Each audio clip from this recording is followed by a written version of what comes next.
1976년 사우디아라비아 왕실 건물 앞에서 한국 기업인이 수위에게 막혔습니다. 입찰서를 내려갔다고 했더니 그 자리에서 문전박대를 당한 거죠. 한국이라는 나라가 이 공사를 할 자격이 있겠냐는 거였습니다. 근데 그날 운 좋게 지나가던 왕의 눈에 띄어 겨우 입찰서를 낼 수 있었고 결국 9억 3천만 달러짜리 공사를 따냈습니다. 이 금액이 얼마나 큰 돈이냐면요. 당시 우리나라 1년 예산의 25%였습니다. 4분의 1이었던 거죠. 한 기업이 한 번의 공사로 국가 예산의 4분의 1에 해당하는 계약을 따낸 겁니다. 그 공사가 바로 주베일 항만 공사이고 그 주인공이 정주영 회장이었습니다. 근데 더 놀라운 건 그 이후입니다. 중동은 그 뒤로 40년이 넘도록 계속 한국을 찾았습니다. 2026년 현재까지도요. 오늘은 박현도 교수님의 분석을 바탕으로 중동이 40년째 한국만 찾는 이유를 그 뿌리부터 파고들어 보겠습니다. 이 이야기의 출발점은 1973년 10월입니다. 당시 한국 기업 삼환기업이 사우디아라비아에서 알룰라와 카이바를 잇는 160km짜리 고속도로 공사를 시작했습니다.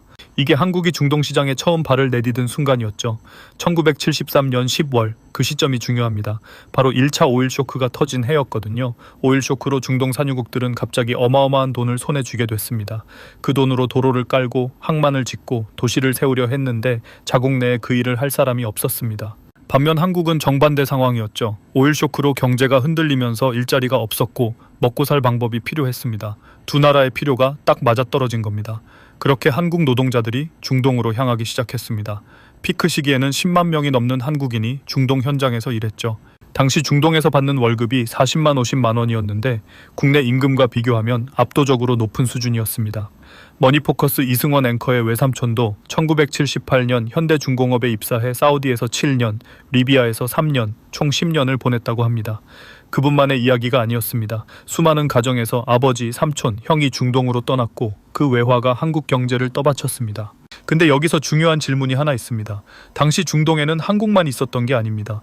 필리핀, 인도, 파키스탄 노동자들도 함께 있었습니다. 그런데 왜 중동은 그 이후로도 계속 한국을 찾았을까요? 이 질문의 답이 1차 붐이랑 2차 붐을 연결하는 핵심입니다. 1차 붐은 사람을 팔았습니다. 근데 그 사람들이 현장에서 보여준 방식이 중동에 강한 인상을 남겼습니다. 약속한 날짜에 공사를 끝냈고 불가능해 보이는 조건에서도 결과를 만들어냈습니다. 성실하고 약속을 지키고 어떤 상황에서도 해낸다는 이미지가 그때 심어진 거죠. 중동 국가들은 새로운 파트너를 찾을 때 과거 실적을 봅니다. 한국에게는 그 실적이 현장 하나하나에 쌓여갔습니다. 그 신뢰가 쌓인 결과가 지금의 숫자로 나타납니다. 2025년 한국이랑 중동 사이의 수출액이 1200억 달러를 돌파했습니다. 우리나라 전체 수출의 15%에 해당하는 규모입니다. 1970년대에 10만 명이 몸으로 번 외화와는 차원이 다른 이야기죠. 박현도 교수님은 이걸 딱 한 문장으로 정리합니다. 1차 붐은 인력 수출이었고 2차 붐은 기술 수출이라고요. 그리고 이 전환이 얼마나 의미 있는지는 우리 경제 전체 그림을 보면 피부로 느껴집니다. 2026년 현재 한국 경제는 미중 갈등의 한가운데 있습니다. 대중국 수출이 흔들리고 미국의 관세 정책이 불확실한 상황에서 중동은 한국 수출의 15%를 책임지는 안정적인 버팀목이죠. 미국도 아니고 중국도 아닌 제3의 축이 중동에서 만들어지고 있는 겁니다. 70년대에 삼촌 세대가 몸으로 번 외화가 지금은 플랜트이랑 원전 기술로 돌아오고 있는 거예요. 이 관계가 어떻게 지금의 구조로 만들어졌는지, 현장에서는 어떤 일이 벌어지고 있는지, 그리고 앞으로 우리에게 어떤 의미인지를 순서대로 짚어보겠습니다. 먼저 관계의 뿌리입니다. 1976년에 두 가지 중요한 일이 동시에 벌어집니다. 하나는 현대건설의 주베일 항만 공사 수주였고 다른 하나는 서울 이태원에 모스크가 세워진 것이었죠. 모스크 이야기를 먼저 해보겠습니다. 원래 이 모스크는 동남아시아 국가들이 지려고 했습니다. 말레이시아 등 이슬람 국가들이 추진하다가 여건이 여의치 않자 박정희 대통령이 직접 나섰습니다. 한남동 부지를 무상으로 제공하고 사우디아라비아가 건축 자금을 댄 겁니다. 이 건물이 1976년에 완공됐는데 박현도 교수님은 이게 단순한 종교시설이 아니라고 말합니다.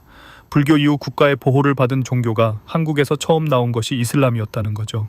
372년 고구려가 불교를 받아들인 이후 처음 있는 일이었습니다. 그 배경에는 중동 진출이라는 경제적 계산이 있었고 동시에 외교적 신뢰를 쌓으려는 의도가 있었습니다. 경제이랑 외교가 같은 방향으로 움직인 거예요. 그리고 같은 해 정주영 회장이 주베일 항만 공사를 따냅니다. 멸시받던 나라가 문전박대를 뚫고 따낸 계약이었습니다. 이 공사의 성공이 중동에 한국의 이름을 각인시켰죠. 중동 입장에서는 처음에 반신반의했던 나라가 약속을 지켰고 결과를 만들어냈습니다. 그 경험이 다음 계약으로 이어졌고 다음 계약이 또 다음 계약으로 이어졌습니다. 40년 신뢰는 한 번의 대형 계약으로 만들어진 게 아닙니다. 현장 하나하나에서 반복적으로 약속을 지킨 결과입니다. 이 두 사건을 연결해서 보면 하나의 패턴이 보입니다. 한국은 중동에서 단순히 돈을 버는 관계가 아니라 신뢰를 쌓는 관계를 만들어 왔다는 겁니다. 경제적 필요로 시작했지만 지속된 이유는 그 신뢰였죠. 실제로 어떤 일이 벌어지고 있을까요? 2026년 2월 28일 사우디아라비아가 NEOM 프로젝트의 조선 플랜트를 현대중공업에 맡기는 계약을 발표했습니다. 금액이 50억 달러입니다. NEOM은 사우디가 사막 한가운데 짓는 미래 도시 프로젝트로 사우디 비전 2030의 핵심이죠. 수백 킬로미터에 걸친 선형 도시를 짓겠다는 세계가 한 번도 시도해본 적 없는 프로젝트입니다.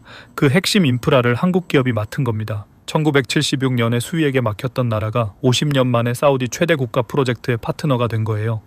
같은 시기에 UAE와는 바라카 원전 확장 양해각서가 체결됐습니다. UAE는 원전 수출 허가 기간을 6개월 단축해주고 원유 400만 배럴 우선 공급 약정도 재확인했습니다. 원전 기술을 주고 원유를 받는 구조인데 이건 단순한 무역이 아닙니다. 에너지 안보와 기술 협력이 결합된 전략적 동반자 관계입니다. 한국이 UAE에 원전 기술을 제공하고 UAE는 한국의 안정적인 에너지 공급을 보장하는 거죠. 서로가 서로에게 없어서는 안 되는 파트너가 된 겁니다. 수출 품목도 완전히 달라졌습니다. 2025년 한국의 플랜트 수출은 300억 달러를 기록했습니다.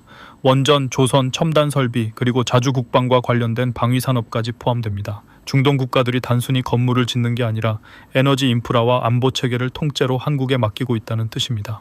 현대건설 주가는 2026년 3월 기준으로 15% 상승했고 중동 관련 건설주 전반이 움직이고 있습니다. 왜 하필 한국일까요? 원전 기술이라면 프랑스도 있고 건설 기술이라면 중국도 있습니다.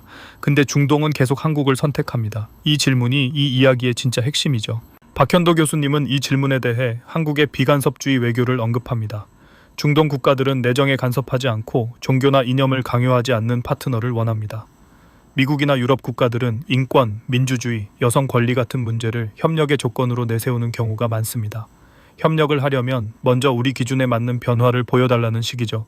반면 한국은 그런 조건 없이 기술과 실행력으로만 승부합니다. 중동 입장에서는 일하기 편한 파트너인 겁니다. 외교부 분석에서도 같은 내용이 나옵니다. 사우디 측에서 한국은 믿을 수 있는 파트너라는 표현을 반복적으로 사용한다고 합니다. 신뢰라는 단어가 계속 나오는 거죠. 그리고 그 신뢰의 출발점이 1973년 160km 사막도로였고 1976년 주베일 항만이었습니다. 처음엔 멸시받고 결국엔 신뢰를 얻는 패턴. 한국이 중동에서 반복해온 방식입니다. 이 흐름이 우리에게 주는 시사점은 분명합니다.